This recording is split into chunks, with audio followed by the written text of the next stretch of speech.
यह संभव पर सच है। दुनिया का सबसे अमीर देश आज दुनिया के सबसे गरीब देशों में से एक है। यह कोई मामूली देश नहीं है। इसके पास सऊदी अरब से भी ज्यादा तेल है और अमेरिका इसे हर हाल में हासिल करना चाहता है। सोचिए, जिस देश के पास तेल का समुंदर है वो पाबंदियों की वजह से पेट्रोल तक नहीं बना पा रहा। सच तो यह है कि यह लड़ाई सिर्फ लोकतंत्र की नहीं बल्कि उस काले सोने के लिए है जो दुनिया को चलाता है। सबसे भयानक बात है कि अगर युद्ध हुआ तो यह तीसरे विश्व युद्ध की चिंगारी भड़का सकता है। लेकिन रुकिए, इस देश में 45 लाख आम नागरिकों को हथियार देकर दुनिया की सबसे बड़ी मिलिशिया सेना बना ली है। 21वीं सदी में संसाधनों के लिए ऐसी खुली जंग की तैयारी पहले कभी नहीं देखी गई। वहां के लोग बस शांति चाहते हैं, लेकिन उनकी किस्मत तेल के कुएं में दफन हो गई है। पूरी दुनिया को बताया जा रहा है कि यह देश ड्रग बेचता है, लेकिन यह एक तेल पर कब्जा करने के लिए सिर्फ एक बहाना है। इस जियोपॉलिटिकल चेस के खेल में लाखों मासूम बच्चों का भी भविष्य दांव पर लगा है।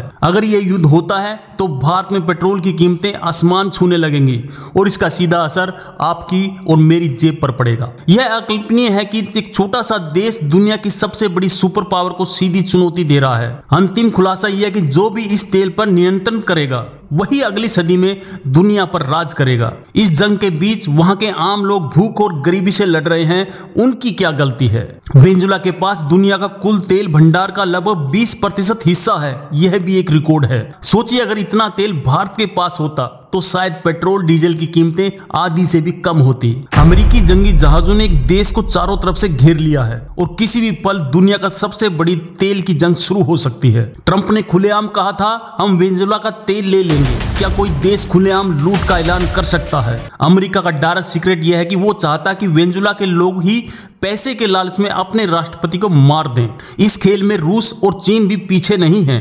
वो चुपचाप वेनेजुएला की मदद कर रहे हैं। अमेरिका कह रहा है कि वो यहाँ लोकतंत्र लाएगा। कमाल है, लोकतंत्र हमेशा वही आता है जहां तेल होता है। अमेरिका का सबसे खतरनाक जंगी जहाज जो पलक झपकते ही तबाही मचा सकते हैं वेनेजुएला के तट पर तैनात हैं। ये सिर्फ हथियारों की जंग नहीं बल्कि माइंड गेम है। मीडिया के जरिए झूठ फैलाकर माहौल बनाया जा रहा है। वेनेजुएला के राष्ट्रपति ने धमकी दी है, हम अमेरिका के लिए दूसरा वियतनाम बनेंगे। यकीन नहीं होगा, अमेरिका ने इस देश के राष्ट्रपति के सिर पर 450 करोड़ रुपए का इनाम रखा है। अमेरिका का सीक्रेट प्लान है कि वो जमीन पर अपनी सेना नहीं उतारेगा, वो सिर्फ अपनी नेवी से हमला करेगा। चीन का सीक्रेट यह है कि उसने वेनेजुएला को अरबों डॉलर का कर्ज दिया है। वो अपना पैसा बचाने के लिए कुछ भी करेगा। दोस्तों, ये कहानी हमें सिखाती है कि लालच की कोई भी सीमा नहीं होती और उसकी सबसे बड़ी कीमत हमेशा बेगुनाही चुकाते हैं।